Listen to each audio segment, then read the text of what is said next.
Good evening and welcome to Sunset News on this Monday evening. As always, we bring you news, community stories, economics, weather, sports, and so much more. I am Glenora Shipura. Getting into the news tonight, Namibia, Zimbabwe, South Africa, Mozambique, and Angola have been selected to pilot the new SADC Tourism Univisa, a regional travel permit designed to simplify cross-border movement and promote tourism within the Southern African Development Community. This announcement was made in a communique following the Transfrontier Conservation Area Summit of Heads of State and Government held in Harare. The summit was held on the 23rd of May 2025 under the theme Transfrontier Conservation Areas 25 Years of Cooperation for Regional Integration and Sustainable Development. The Tourism Univisa is designed to allow foreign tourists to travel seamlessly between participating SADC countries, with expectations that it will significantly boost intra-regional tourism and stimulate economic growth across member states. The summit commended 5 member states, namely Angola, Mozambique, Namibia, South Africa, and Zimbabwe, for accepting to pilot the SADC Tourism Univisa, a regional instrument which is expected to simplify travel and promote regional tourism within SADC countries to boost intra-regional tourism. According to the communique, it further said that the summit urged member states to strengthen the implementation of the SADC law enforcement anti-poaching strategy as an essential tool for the region's collective efforts in tackling wildlife crime, reinforcing the need for multi-level cooperation among member states, international cooperating partners, and local communities in TFCAs. The summit also reaffirmed the importance of transfrontier conservation areas as key symbols of regional cooperation, peace, and sustainable development. The international community was called upon to support the SADC region's successes in conservation and influence global decisions, particularly through the Convention on International Trade in Endangered Species of Wild Fauna and Flora to promote sustainable wildlife use. The Health Ministry has procured 36 ambulances which will be deployed to various regions across Namibia to the value of $32 million. This was announced this morning by the Health Minister Esperança Luvindau at the ministry's headquarters. Luvindau emphasized that no Namibian should die because they are too far from a hospital. Let's have a look. The ultimate goal is to be able to achieve more effective, more equitable service, and to be able to achieve service where you and I are both smiling. And we will not stop until we achieve that service. The road is not going to be straight. The road is going to have some rocky path along the way, and we acknowledge that. It is okay.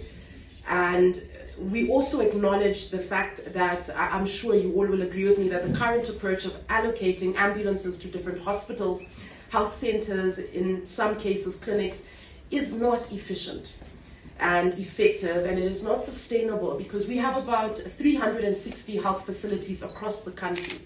Now, as you can imagine, this makes it quite the challenge, and this makes this, as one might say, probably a drop in the ocean, right?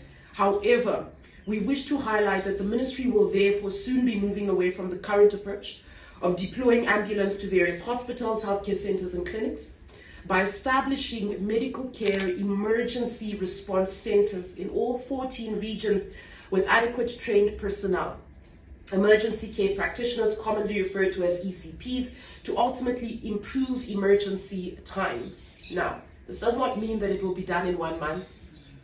Yes, because that's usually the complaint that comes. Oh, okay, but you promised this, it's been 1 month. When is this going to be done? No, this is us acknowledging the fact that throwing more resources at a problem doesn't really solve a problem. But when you are strategic and you are able to emphasize to say, yes, but why are people having to be transported from Katima to Rundu in the first place?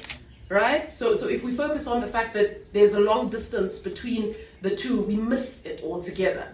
The goal is to say, yes, we'll provide an ambulance for now, But why are patients having to move from Katima to Rundu in the first place? Why can we not equip our hospitals with the necessary staff, with the necessary resources? And that comes again to decentralization that I keep speaking about, and that is the goal, to ensure that we minimize and reduce the number of patients that need to get on these ambulances in the first place.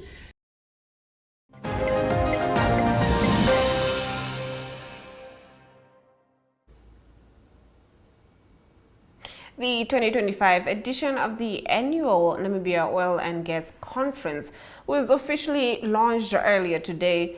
Cons Kara Miete, the Chief Executive Officer of the Economic Association of Namibia, spoke at the launch of the event, which will take place at Mercure Hotel in Windhoek from the 12th to the 15th of August.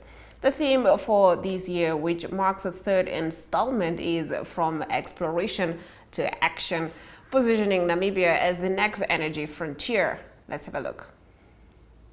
And our deepest appreciation to each one of you who joined us today. It is truly pleasing to witness the growing interest in the Namibia Oil and Gas Conference, which is now entering its third edition. The NOGC is truly becoming an icon event in Namibia. And as we have heard, this year it's coming back better and much bigger. And all this would not have been possible without the contributions of our partners and participants. So first and foremost, I would like to thank our partners, both from the public and private sector, whose continued collaboration and trust has really helped transform this platform from a mere idea. I remember when we started discussing this in our first meeting at NIPDB. It's a mere idea into what has now become an annual event on Namibia's economic calendar. To our valued partners, the NIPDB, Hans Seidel Foundation, our strategic partners, NAMCOR, SNC Incorporated, and our official endorser, the Ministry of Mines and Energy.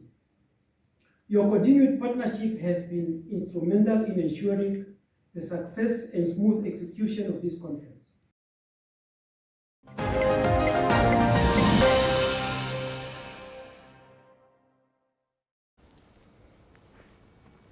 Home Affairs Minister Lucia Ipumbu has called for cultural expos to be broadly supported because they have the potential to grow into international platforms, while also supporting local communities.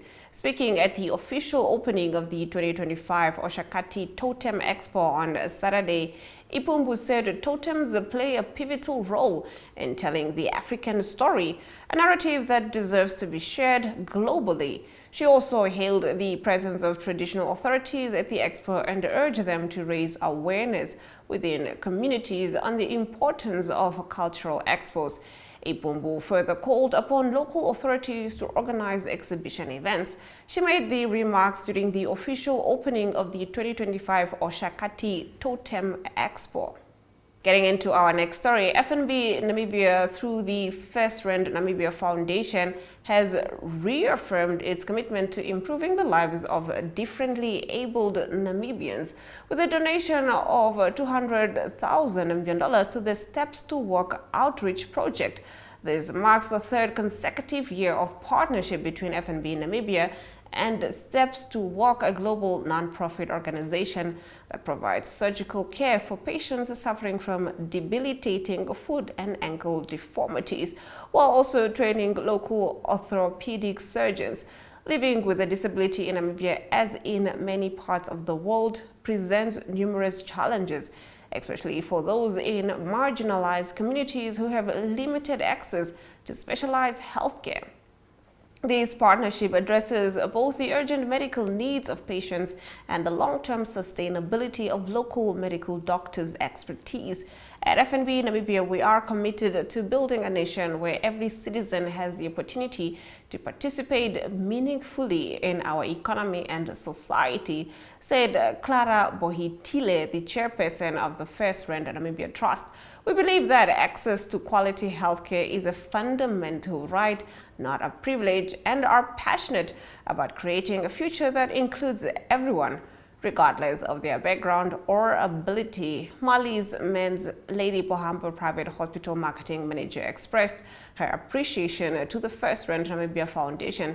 It is through your shared belief in this mission that we are able to continue offering life-changing surgeries to those who need it most. This is only the beginning of something truly meaningful, a partnership that will continue to uplift communities and bring healing for years to come.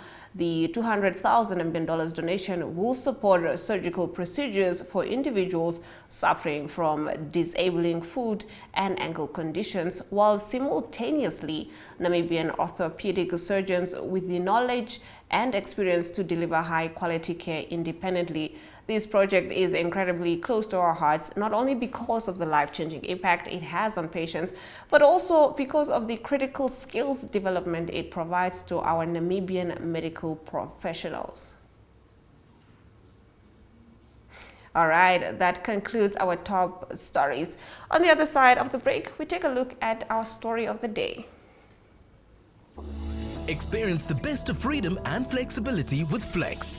Parata's Flex bundles now offer you even more freedom of choice so that you can enjoy quality internet on the go or at home. Choose between fiber with mobile LTE or Sky-Fi with mobile LTE packages, starting from as little as $650 Namibian per month, excluding VAT. You get more for less with Flex. Visit paratus.africa/Namibia or our branches nationwide. Always prepared. Paratus.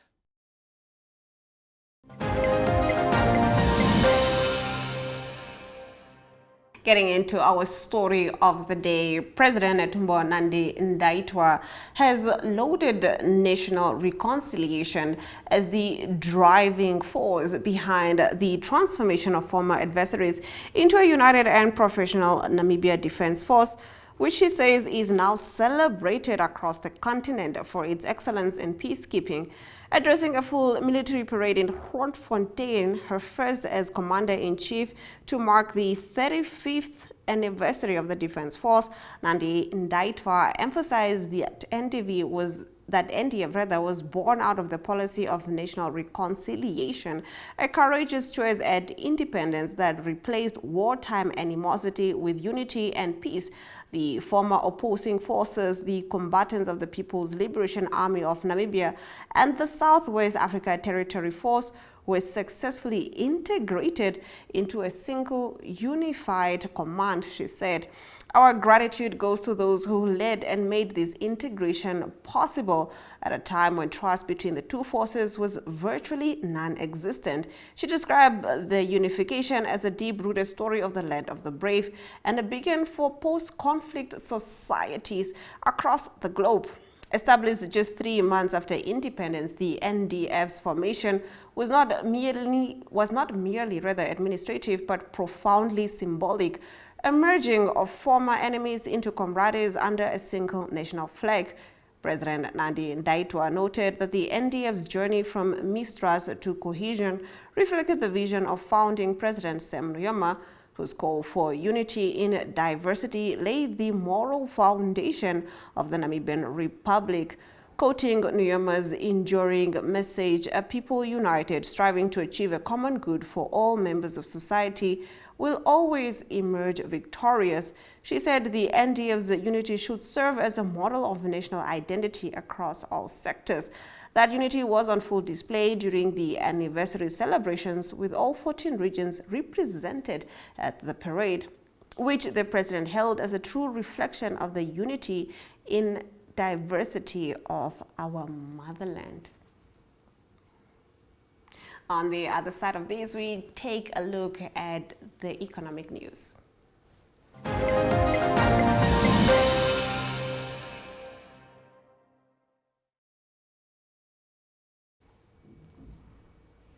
Getting into our economic news, food insecurity doubles in Namibia over the past 2 years, with around 1.3 million people, or 41% of the population, facing high levels of acute food insecurity between October 2024 and March this year, according to a new report. Of them, around 100,000 were in emergency IPC Phase 4. This is almost double the number since the October 2023 to March 2024 lean season, and the highest in GRFC reporting on Namibia. The Global Report on Food Crisis states the report found that all 14 regions had more than 30% of their populations in a crisis. IPC Phase 3, with the worst affected areas being Kunene, Kavango West, Kavango East, and Zambezi. Weather was identified as one of the key drivers of the crisis, the report noted. Despite the transition to La Nina, drier than normal conditions persisted through early February 2025 in Namibia, which negatively impacted 2025 crop production and rangeland conditions. Another report published last year also highlighted the scale of food insecurity in Namibia. A 2024 Afrobarometer survey found that nearly three-quarters, about 73% of Namibians, said they or a family member had gone without enough food at least once in the past year. Now, 1 in 5, 19%, said this happened many times or always. Almost three-quarters of Namibians went without enough food to eat at least once during the previous year, the Afrobarometer survey found. The proportions of Namibians experiencing frequent food shortages has risen steadily, reaching the highest levels recorded by the survey since 2017. Food insecurity now ranks among the top 3 issues Namibians want the government to address urgently, the report said. Overall, nearly 2/3 of Namibians repeatedly went without basic life necessities during the previous year, placing them in the category of moderate or high-lived poverty. It added, according to the GRFC outlook, hunger shocks will likely persist into 2025 as the global network anticipates the most significant reduction in humanitarian funding for food and nutrition crisis in the report's history.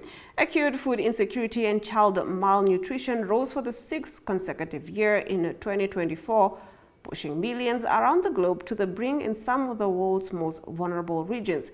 According to the GRFC report, more than 295 million people across 53 countries and territories faced acute hunger in 2024, an increase of 13.7 million compared to the previous year.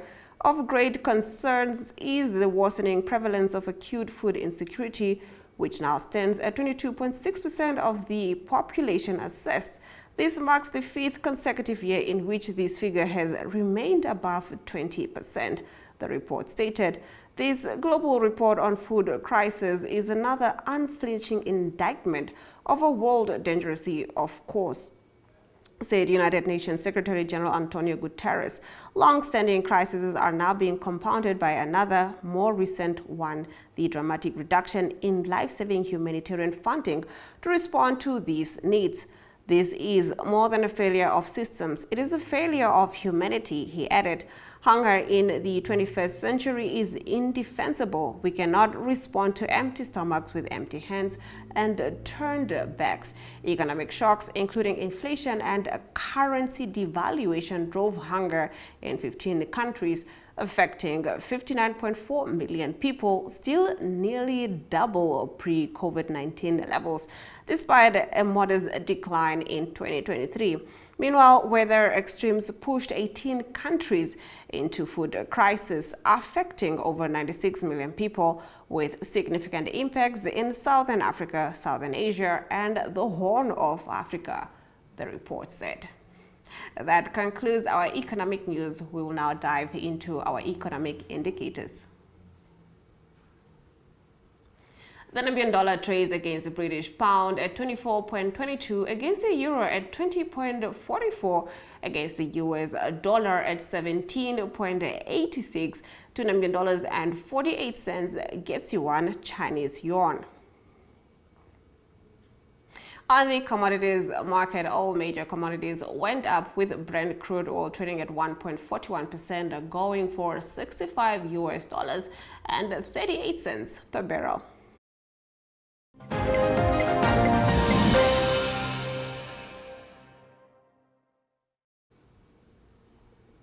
Getting into the international news, the official death toll after deadly floods hit the Nigerian town of Mokwa on Thursday has risen to more than 200, officials say. Another 500 people are still missing in the town in the central Niger state.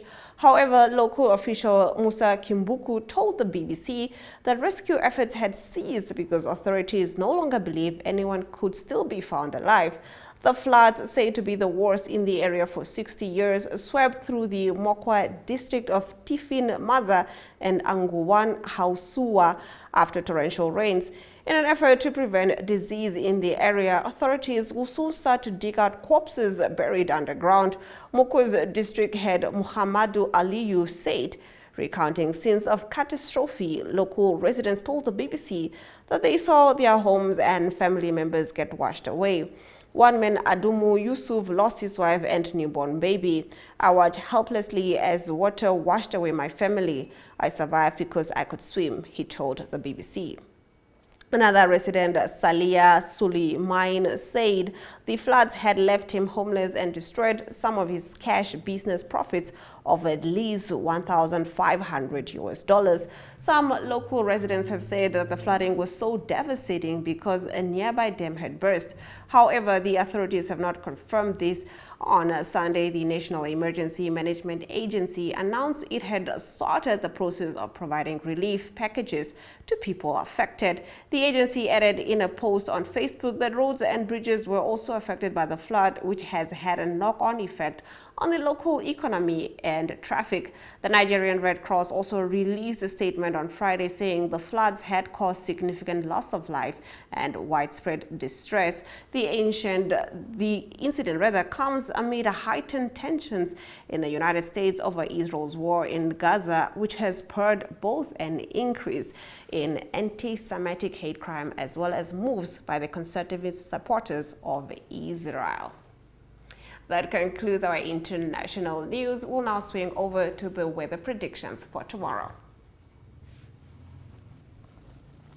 The capital city can expect a minimum of 9 degrees Celsius and a maximum of 22 degrees Celsius with sunny weather conditions, while Katima Mulilo can expect a minimum of 11 degrees Celsius and a maximum of 28 degrees Celsius.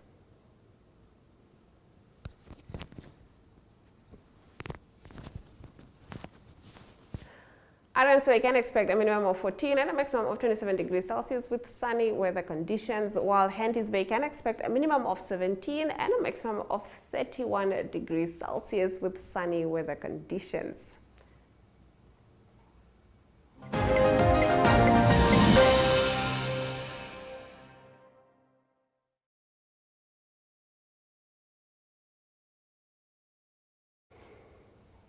When it comes to the world of sports, I only trust one team to keep me updated, and that is Sports Rep. Here's a Sports Rep with the sports news.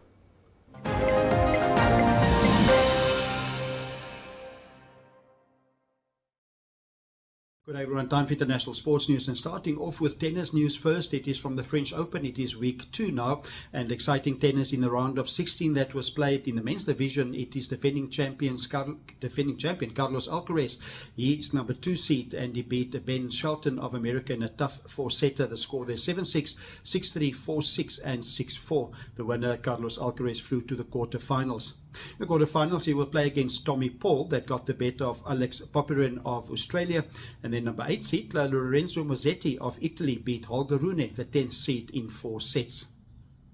In the women's side of the draw, it is Arena Svitolina that beat Jasmine Paolini of Italy. She beat her in 3 sets. A very exciting game there, and it is Svitolina that's through to the quarterfinals to play against defending champion Iga Swiatek, the number 5 seed, that got the better of Elena Rybakina 7-5 in the 3rd set. And it is Arena Sabalenka, number 1 seed, that's also through to the quarterfinals. On to Formula One racing news, and it was the Spanish Grand Prix in Barcelona, won by Oscar Piastri in his McLaren, and it's McLaren dominating with Lando Norris and McLaren also in 2nd position. Charles Leclerc in his Ferrari in 3rd position, and Max Verstappen, not a good Formula One race for him. He finished in 5th position on the track, but dropped down to 10th position overall after a 10-second penalty after incident with George Russell. The next Grand Prix will be the Canadian Grand Prix. That will be in 2 weeks' time. On to soccer news. Exciting final Champions League, UEFA Champions League, that was won by PSG, Paris Saint-Germain, and they beat Inter Milan with a dominant performance by 5-0 in Munich in Germany. And a new star was born for French soccer. He's just 19 years old. He's the striker Désiré Douane, and he scored 2 goals in the 20th and 63rd minute and also assisted in their first goal. And then to close off today's international sports news, it is golf news. It is Sweden's Maja Stark that won the US Open for women that was played at Erin Hills in the USA. And she finished the 4 rounds on 7 under par. She closed with a 72 par, level par score, and that was beating world number 1 Nelly Korda. That was 5 under par into 2nd place. So well done to Maja Stark of Sweden. That's her first major title in her career. So that's international sports news for today. Hope you have a great sport day. We'll talk international sport again tomorrow. Goodbye.